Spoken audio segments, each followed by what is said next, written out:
Thank you, Ankia, for sharing these dais on. You are talking about non-conformist presentation of PHPT. I am talking about the usual presentation of PHPT in this next 18 or 20 minutes. So, his title is already introduced by Dr. Ganpati and Sunil, that Epidemiology to Epigenetics, Insights from the Indian PHPT registry. So how will be the flow of the presentation? That I'll briefly talk about the prevalence of hypercalcemia in community and hospital setting, brief historical perspective of primary hyperparathyroidism, and I believe PHPT is systemic disease. So I'll talk briefly on that, and of course the Indian PHPT registry, and then I'll briefly talk about the continent specific presentation of PHPT and few slides on the pathogenesis of PHPT. So prevalence of hypercalcemia in healthy Indian adults is not very high. From our one of the study, we found that out of 1500 healthy individuals, only one patient had hypercalcemia. So it is definitely very less. When looked at the hospital setting, the prevalence of hypercalcemia, what we found is that hypercalcemia of malignancy is the most common cause, and the second most is primary hyperparathyroidism, followed by gaining ground, that is vitamin D toxicity and chronic liver disease. So the primary hyperparathyroidism is clinically characterized by pentado PHPT as given by the Fuller Albright, classically abdominal pain, renal stone, bone pain, psychic moans, and fatigue overtones. Talking to the brief of the discovery of the parathyroid gland and the Indian connection. So the primary parathyroid gland is actually first time discovered in the Indian rhinoceros in the British Museum, where this rhino developed a fragility fracture, subjected for the autopsy, found to have four tomato-like cherry red color glands parallel to the thyroid gland. How the name came is the parathyroid gland. The first patient, rather well described patient of primary hyperparathyroidism approximately 80 years ago, that was Captain Charles Martel. He was a naval engineer in the US Navy.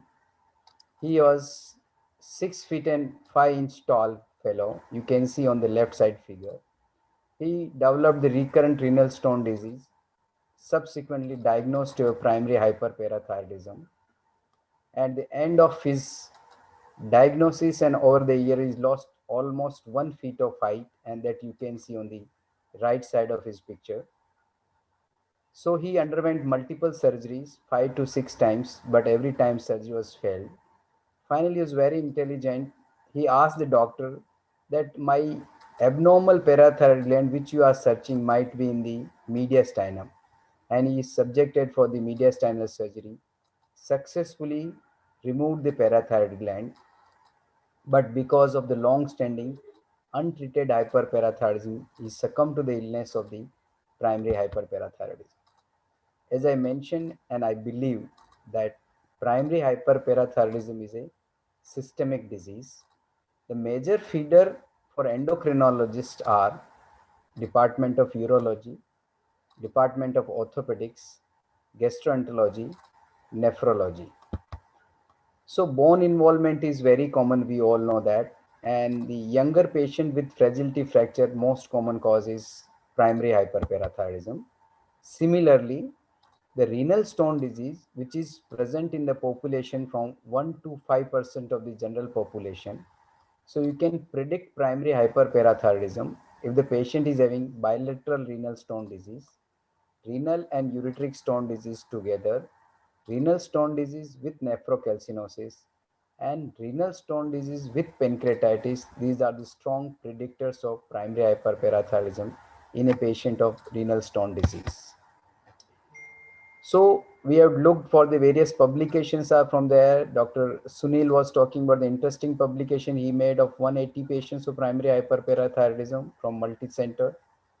Dr. Ganpati has also published a series on primary hyperparathyroidism. So what I thought is to have a registry of the Indian primary hyperpara patients, and we made an online registry with the domain of www.indianphptregistry.com.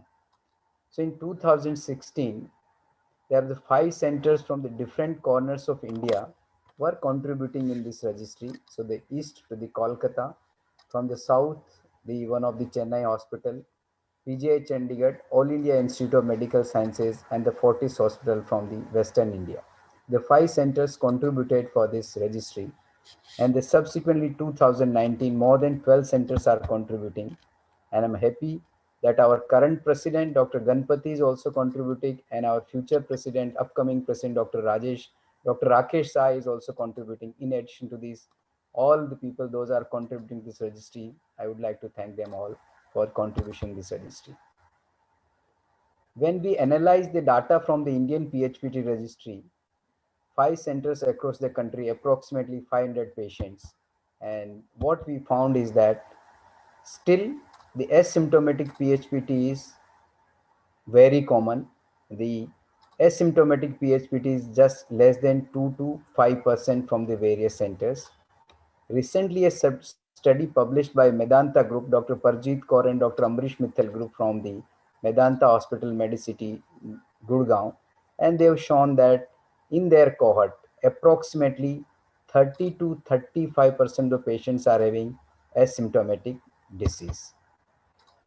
Looking at the presentation data and this bar diagram, you can see that 3 most common presentation. One is bone pain, that is the light blue bars. In all the center it is tall. Similarly, the renal stone disease, which is yellow in color, which is also almost center in tall. And finally is the anemia, which is dark blue in the color, which is also very common. So these 3 important manifestations of the primary hyperpara is still very common, and which is present in almost 60 to 70% of patients. When we looked at the age of these various centers, the mean age of the primary hyperpara in India is 40 to 15 years. The female to male ratio is 2.5 is to 1. And now you can see the pancreatitis in addition to the bone disease and renal stone disease.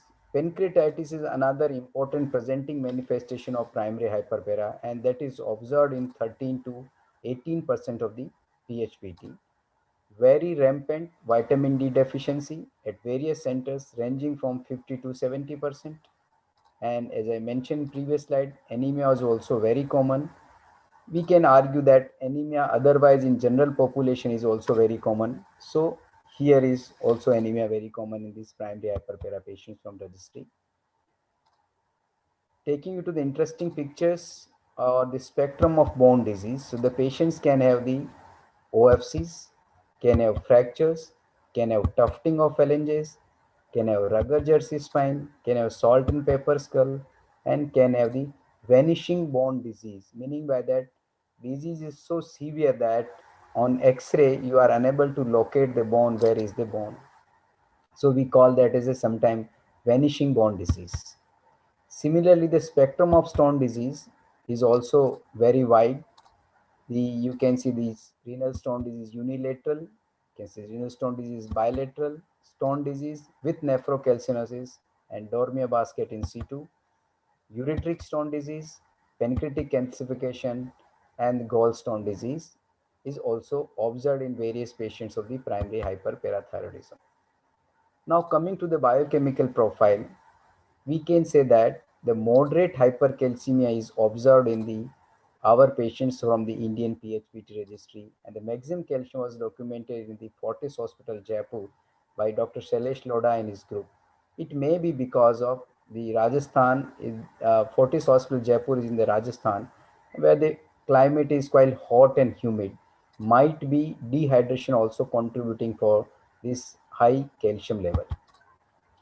Then we looked at the alkaline phosphatase. It was very high, and especially one center of All India Institute, New Delhi, they had a low vitamin D and very high alkaline phosphatase, so that is easily explainable. The PTH was in general 5 to 10 times higher than the other cent or than the upper limit of the normal. So PTS level is very high, but it was comparable at all the groups, all the centers. Now I'll take you to the another interesting case. uh, maybe interest to Dr. Ankia also, that a 30-year-old male patient presented to us with pain abdomen, and he was investigated and found to have a pseudopancreatic cyst. You can see in the CT scan of the axial section, and upper you can see the X-ray plate abdomen. The patient is having the renal stone disease. So patient pain abdomen with renal stone disease, with pancreatitis and pseudopancreatic cyst, with, you can see in this table that patient is in high calcium and elevated alkaline phosphatase. But look at the last column, where the PTH is, once it is 3, again repeated it was 1, in spite of taking all the precaution to collect the PTH level properly to avoid any pre-analytic abnormality, and all other causes of pancreatitis was ruled out. So now, theoretically speaking, this patient is having PTH independent hypercalcemia. When the PTH level is less than 20 picogram per ml with elevated serum calcium, it is goes under the category of PTH independent hypercalcemia. So now we are in the stuck. The patient is having symptoms of primary hyperparathyroidism, but the PTH was low. So this patient was subjected for the system AB scan, and we are very proud to have a very good reporting from our nuclear medicine department. And you can see that there is left inferior parathyroid adenoma is there on the system AB scan. So we took the risk and subjected this patient for the surgery, and what we found is very low or undetectable intact parathyroid hormone level can be seen in the patients of primary hyperparathyroidism. You might be wondering how you can explain that such low PTH and all the symptoms of primary hyperparathyroidism.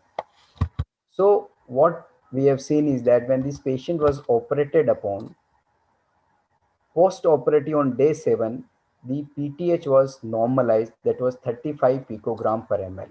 It happened because the abnormal gland which was secreting a PTH hormone, that was non-immunoreactive, meaning by that there was a mutation in that PTH, while it was bioactive because it was able to do its function. So it was causing all biological abnormality, but same time it was not causing or not measured by the standard methods of measurement of the PTH.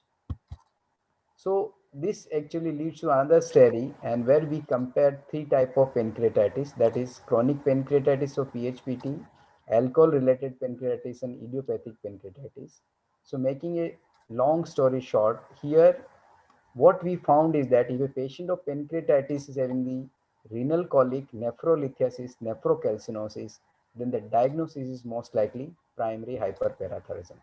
And when we follow up these patients of the chronic pancreatitis with PHPT, what we found is that none of the patients developed the recurrence of the pancreatitis, while other group had a frequent recurrence of the pancreatitis. So remember, there is an important information for the physician, clinician, endocrinologist, gastroenterologist, that you must look for carefully for the PHPT related pancreatitis.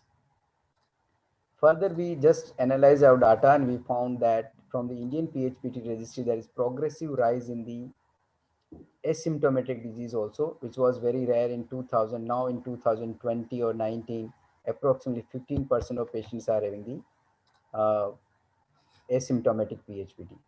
Further, in epidemiology, we compared the young and adult patients of primary hyperpara, and there was no difference in their presenting symptoms, their calcium profile, PTH, vitamin D, and in the patients of young versus the older patients of the primary hyperparathyroidism. Now coming to the continent specific presentation of primary hyperpara. So you can see USA, Europe, Latin America, Asia, and South Africa. So mean age of presentation here you can see is 60 years, except in India, that is 40 to 50 years. Asymptomatic disease is very common in US, Europe, and Latin America, while it is uncommon in the Asia and South Africa. Interestingly, kidney stone disease was universally common. Even in the US, Europe, and the Latin America, it was seen in 20 to 30%. And India and the South Africa, it is again 30 to 40%. Calcium, serum calcium is moderate hypercalcemia in Asia and South Africa, while there is the mild hypercalcemia in the US, Europe, and America. The PTS level very high in Asia and South Africa compared to the remaining three continents. So I can say that PHPT in India is at younger age, almost all are symptomatic. Majority are vitamin D deficient and having higher adenoma weight. Though I have not explained that hungry bone syndrome is also very common, as Dr. Sunil said. So we thought let's study the pathogenesis of PHPT. So what we did is that we chose these candidate genes responsible for the primary hyperparathyroidism, VDR, calcium sensing receptor, cyclin D1 and PTH. So we chose CASR to present here. So we know that calcium sensing receptor expression is reduced in patients of the primary hyperparathyroidism. It is well documented. So we studied two promoters of the calcium sensing receptor gene P1 and P2. And what we found is that at the calcium sensing receptor mRNA expression was reduced in adenoma on the left panel you can see as compared to the normal, and same is also documented on the histopathology. In the normal gland the calcium sensing receptor expression is much higher as compared to the tumorous tissue. So the calcium sensing receptor expression is reduced at the mRNA level as well as at the protein level. Subsequently, we did the methylation analysis of this promoter 1 of the calcium sensing receptor, but we found just 27% of methylation was there. That is less likely to explain that calcium sensing receptor expression is reduced because of the methylation. Subsequently, we worked or analyzed the promoter 2 of the calcium sensing receptor. And here what we found is that 45% of the promoter 2 was methylated at the calcium sensing receptor. And that is a possible explanation that why CSR expression is reduced. Similarly, we studied also the histone methylation analysis. And what we found is that in parathyroid adenoma, histone methylation also increased similar to the promoter 2, that DNA methylation also increased. And you can see in there that DNA methylation was much higher in the GCM2. So these are the possible mechanisms, there's increased methylation and DNA methylation and histone methylation. Subsequently, what we did an experiment in which we used the DAC, that is DNA methylation inhibitor. So we took the parathyroid cell line, and one cell line was treated with the DAC and other is control. And what we found is with when DNA methylation inhibitor was used, CSR expression was regained after the DAC, meaning by that DNA methylation is playing an important role in reduction in the CSR expression. Subsequently, we studied these three transcription factors responsible for the parathyroid development, that is GCM2, there's glial cell missing 2, GATA3 and PEX1. And what we found is that all three actually reduced in the patients of the parathyroid adenoma, and that explains that possibly these are acting as a tumor suppressor gene. When the tumor suppressor genes are down regulated or reduced expression, there is possibility of increased tumorigenesis. So I conclude my presentation here by saying that PHPT is a systemic disease. Though it is not mentioned in textbook, but I strongly agree about this statement that PHPT is a systemic disease. Patient can reach to any department of primary hyperpara. PHPT is predominantly symptomatic in India. Calcium sensing receptor reduced expression in parathyroid adenoma at gene and protein level.